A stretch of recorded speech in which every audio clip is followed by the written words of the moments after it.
guys, welcome back to my Anglo Tamil channel. இன்னைக்கு வந்து நம்ம ஒரு vlog recipe பார்க்க போறோம். சோ இது என்னடா vlog recipe அப்படினா இன்னைக்கு நான் வந்து chicken biryani வந்து பண்ண போறேன். சோ இத வந்து நான் உங்களுக்கு கொஞ்சம் டீடைலா காட்டலாமேன்னு சொல்லிட்டு இந்த வீடியோ வந்து நான் எடுத்துட்டு இருக்கேன். சோ நம்மளோட சேனல்ல அதிகமா வந்து பாத்தீங்கன்னா ஷார்ட்ஸ் வீடியோலயும் சரி இல்ல வந்து லாங் வீடியோலயும் சரி நிறைய வந்து உங்களுக்கு chicken biryani வந்து பண்ணி காமிச்சிருக்கேன். நிறைய டிஃபரண்ட் டைப்ல பண்ணி காமிச்சிருக்கேன். சோ இன்னைக்கு வந்து நான் வந்து ஒவ்வொண்ணா எப்படி prepare பண்றேன் உங்களுக்கு ஒரு நல்ல கிளியரா வந்து இவ்ளோ அரிசிக்கு இவ்ளோ போடணும் இவ்ளோ chicken போடணும் அப்படினு உங்களுக்கு தெரியணும் நான் எப்படி பண்றேன் அப்படிங்கற என்னோட knowledge வச்சு உங்களுக்கு பண்ணலாம்னு ஒரு ஐடியா சோ நம்மளோட சேனல்ல நிறைய பேர் புதுசா வந்திருக்கீங்க ஃபர்ஸ்ட் வெல்கம் சொல்லிக்கிறேன் and புதுசா யாராவது பார்க்கறீங்க அப்படினா மறக்காம சேனல் subscribe பண்ணி உள்ள வந்து சப்போர்ட் பண்ணுங்க சரி வாங்க இப்போ நம்ம வந்து வீடியோக்குள்ள போலாம்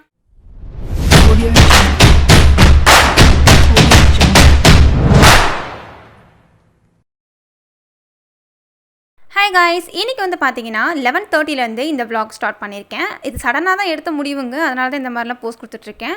சோ இன்னைக்கு chicken biryani பண்ணலாம், கிரேவி பண்ணலாம் தான் ஐடியா. சோ chicken கடைக்கு போய்ட்டு ஃபர்ஸ்ட் chicken வாங்குறதுக்காக நாங்க கடைக்கு போயிட்டு chicken வாங்கிட்டு உங்களுக்கு இதல நான் டீடைலா வந்து இந்த chicken biryani-ய 1 kg ல நான் எப்படி செஞ்சிருக்கேன் அப்படிங்கறத ஷேர் பண்ணிருக்கேன். மறக்காம full வீடியோவும் பாருங்க. தயவு செய்து skip பண்ணாம பாருங்க. வந்து நான் 1 கிலோ அரிசிக்கு 1 கிலோ chicken இது வந்து பாத்தீங்கன்னா பிரியாணிக்கு என்ன சைஸ்ல chicken போடுவோமோ அந்த சைஸ்ல பிரியாணிக்கு இங்க மஞ்சத்தூள் உப்பு போட்டு கழுவி வச்சிருக்கேன் இந்த சைடு கிரேவிக்கு வந்து பண்றதுக்காக கிரேவிக்கு ஒரு 1/2 கிலோ chicken மாதிரி வந்து இந்த மாதிரி கியூப் சைஸ்ல கட் பண்ணி வாங்கியிருக்கேன் ஓகே இப்போ இந்த பிரியாணிக்கு தேவையான தக்காளி வெங்காயம் பாத்தீங்கன்னா இது வந்து பாத்தீங்கன்னா ரைத்தாக்கு சேர்த்து தண்ணில போட்டுருக்கேன் இப்படி தண்ணில போடுறது மூலமா நமக்கு ஈஸியா வெங்காய தோல்கலாம் அதனால வந்து இப்படி தண்ணில போட்டு வச்சிருக்கேன் பிரியாணிக்கு ஒரு 3 சின்ன தக்காளி மட்டும் இந்த மாதிரி சைஸ்ல எடுத்து வச்சிருக்கேன் சோ கம்மியா போட்டோம்னா ரொம்ப டேஸ்டியா வரும் and இங்க பாத்தீங்கன்னா 1 கிலோ ஜீரக சம்பா ரைஸ் எடுத்துர்க்கேன் இந்த 1 கிலோ ஜீரக சம்பா ரைஸோட ஒரு இந்த டம்ளர்ல பாருங்க இந்த சைஸ் டம்ளர்ல தான் நான் வந்து 1 கிலோ அரிசி வந்து அளவு எடுத்து வச்சிருக்கேன் இந்த டம்ளர்ல இன்னும் ஒரு 1/2 டம்ளருக்கு இதல சேர்த்து ஊற வச்சிருக்கேன் அதாவது 1 கிலோவோட ஒரு 1/2 டம்ளர் சேர்த்துக்கிட்டேன் சோ இத வந்து இப்ப ஊற வச்சிருக்கேன் நம்ம இதெல்லாம் வந்து கட் பண்ணி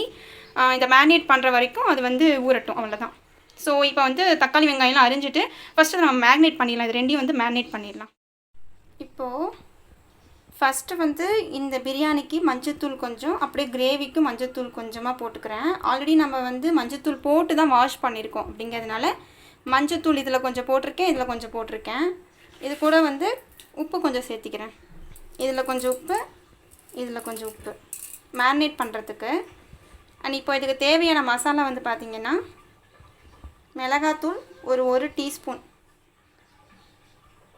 அது கூட வந்து chicken powder வந்து இந்த டீஸ்பூன்ல தான் ஒரு 3 டீஸ்பூன் ஃபுல்லா போட்டுக்கறேன் போட்டுட்டு கொத்தமல்லி தூள் வந்து பாத்தீங்கன்னா இந்த டீஸ்பூன்ல ஒரு 1/2 டீஸ்பூன் அல்லது இந்த டீஸ்பூன்ல ஒரு 2 டீஸ்பூன் இந்த மாதிரி சின்னதா தான் இருக்கு இத ரெண்டுல போட்டுக்கறேன் வீட்ல செஞ்ச தயிர் தான் இத வந்து இப்போ இந்த கரண்டில இந்த டீஸ்பூன்ல ஒரு 3 டீஸ்பூன் அளவுக்கு பிரியாணியோட அந்த மேரினேஷன்ல போட்டுக்கலாம் 2 3 பாருங்க இப்போ ஒரு 3 டீஸ்பூன் ஃபுல்லா வந்து இந்த தயிர் போட்டுட்டேன் and இப்போ வந்து இந்த half லெமன் ஜூஸ் வந்து இதல புளிஞ்சு விட்டுக்கலாம்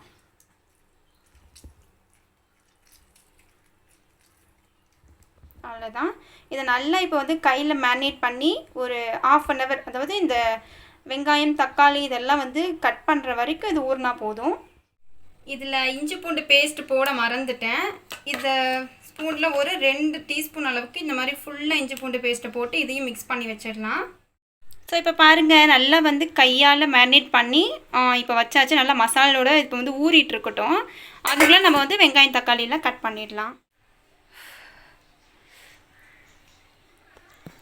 என்னடா அழுவுறேன்னு பாத்தீங்களா தக்காளி வெங்காயம் எல்லாம் அரிஞ்சாச்சு இப்போ வந்து நம்ம எப்படி சமைக்கிறதுன்னு சொல்லிட்டு பார்க்கலாம் 1 கிலோ கறிக்கு வந்து 3 தக்காளி அப்படிங்கிறது நான் ரொம்ப கம்மியா தான் போடுவேன் அதனால இத வந்து நான் கட் பண்ணல இது கொஞ்சத்தை மட்டும் எதுக்கு வச்சிருக்கீங்கன்னு கேப்பீங்க பட் இருந்தாலும் நான் இதல இருந்து இவ்வளவு கொஞ்சம் எடுத்துருவேன் ஒரு தக்காளி அளவுக்கு எடுத்துருவேன் இப்படி இந்த அளவுக்கு மட்டும் போதும் எப்பவுமே பிரியாணில வந்து பாத்தீங்கன்னா வெங்காயம் குவாண்டிட்டி தான் அதிகமா இருக்கணும் தக்காளி குவான்டிட்டி கம்மியாக இருந்தால் தான் டேஸ்ட்டாக இருக்கும். இது வந்து ஒரு 3 பெரிய வெங்காயத்தை வந்து கட் பண்ணி ஸ்லைஸ்டாக கட் பண்ணி எடுத்து வச்சுருக்கேன். இங்கே ஒரு 2 தக்காளி, அவ்வளோதான். இது வந்து தனியாக வச்சிடலாம்.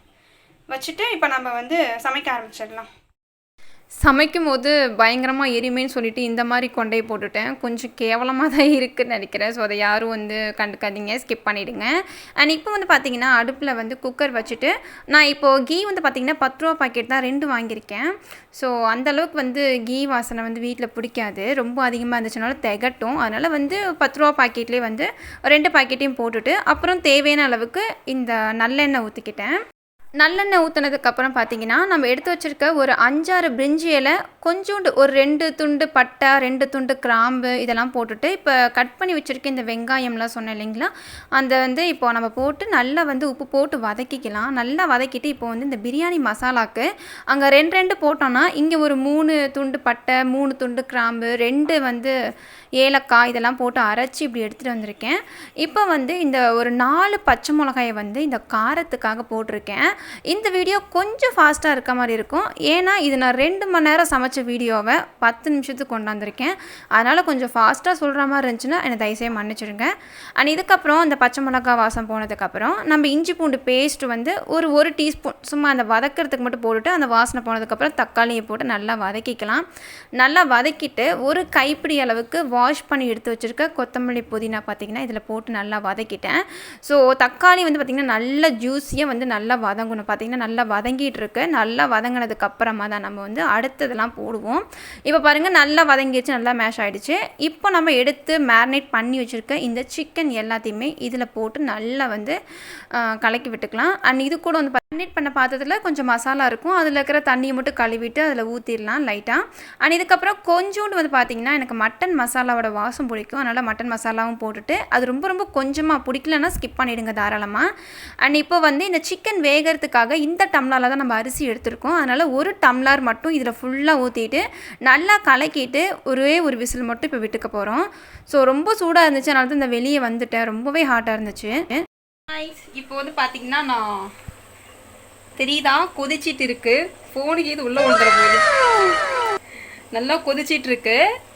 நான் வந்து இப்படியே குக்கர் மூட மாட்டேன், நல்லா வந்து ரைஸ் நல்லா வந்து தண்ணி இழுத்ததுக்கப்புறம் நான் வந்து குக்கர் வந்து க்ளோஸ் பண்ணுவேன். அதாவது தம் பிரியாணி மாதிரி இது ஃபுல்லாக ட்ரை ஆனதுக்கப்புறம் ஒரு 10 நிமிஷம் மட்டும் லோ ஹீட்டில் வச்சு எடுத்துடுறதான். நான் உங்களுக்கு நல்லா ட்ரை ஆனதுக்கப்புறம் நான் உங்களுக்கு காமிக்கிறேன். இப்போது இந்த குக்கரில் நான் எந்த அளவுக்கு தண்ணி மெஷர்மெண்ட் போட்டிருக்கேன்னு பார்த்தீங்க அப்படின்னா ஒரு 3 டம்ளர் அளவுக்கு நான் அதில் போட்டிருந்தேன். அதாவது அந்த டம்ளரில் 3 டம்ளர் போட்டாவே 1 கிலோ வரும், அதில் இன்னும் ஒரு 1/2 டம்ளர் சேர்த்து போட்டிருந்துருக்கேன். அப்படிங்கிறனால நான் மொத்தமாக ஒரு 4 டம்ளர் கணக்கு வச்சு அந்த 1 டம்ளர் ஃபுல்லாக தண்ணி ஊற்றிட்டு இந்த மாதிரி நல்லா ட்ரை ஆனதுக்கப்புறம் நல்ல மீடியமான ஹீட்டில் வச்சுட்டு இப்போ வந்து பார்த்திங்கன்னா ஒரு 10 நிமிஷம் மட்டும் நான் அப்படியே வந்து குக்கரை வெயிட் வச்சு க்ளோஸ் பண்ணிக்குவேன். அவ்வளோதான். இதில் நம்ம வந்து விசில் விடணும் அப்படிங்கிறதுலாம் ஒன்றுமே தேவையில்லை. நம்ம வெயிட் வச்சுட்டு இந்த மாதிரி மீடியம் ஹீட்டில் வச்சுட்டு நம்ம போய் வேலையை பார்த்தோம்னாலே போதும். இது ரொம்ப நமக்கு நேரம் ஆகாது, சீக்கிரமாக வெந்துடக்கூடியது சீரக சம்பா. ஆஃப்டர் 10 நிமிஷத்துக்கு அப்புறம் இப்போ நான் வந்து குக்கர் ஓப்பன் பண்ணுறேன். இப்போ பாருங்கள் நல்லா உதிரியாக ரைஸ் வந்திருக்கும்.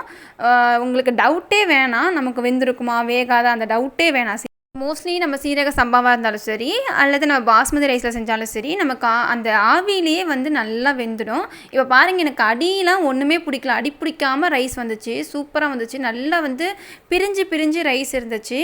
அண்ட் இது வந்து 1 கிலோ போக ஒரு 1/2 டம்ளர் வந்து நான் ரைஸ் போட்டு தான் செஞ்சுருந்தேன். அந்த பீஸ்லாம் பாருங்கள் எந்த அளவுக்கு உடையாமல் இந்த கடையில் கொடுக்குற பீஸ் மாதிரியே முழுசாக இருந்துச்சு. ஸோ கண்டிப்பாக ட்ரை பண்ணி பாருங்கள். உங்கள் வீட்டில் யாருக்காவது இல்லை ஃபங்க்ஷன் அப்படின்னா நீங்கள் இந்த மாதிரி 1 kgயில் செய்யணும்னு ஆசைப்பட்டீங்கன்னா இந்த மாதிரி ட்ரை பண்ணுங்கள், ரொம்பவே ஈஸியாக இருக்கும். அண்ட் இந்த வீடியோ உங்களுக்கு பிடிச்சிருக்கு அப்படின்னா மறக்காமல் நம்ம சேனலை சப்ஸ்கிரைப் பண்ணி சப்போர்ட் பண்ணுங்கள். இன்னொரு வீடியோவில் மீட் பண்ணுறேன். Bye friends.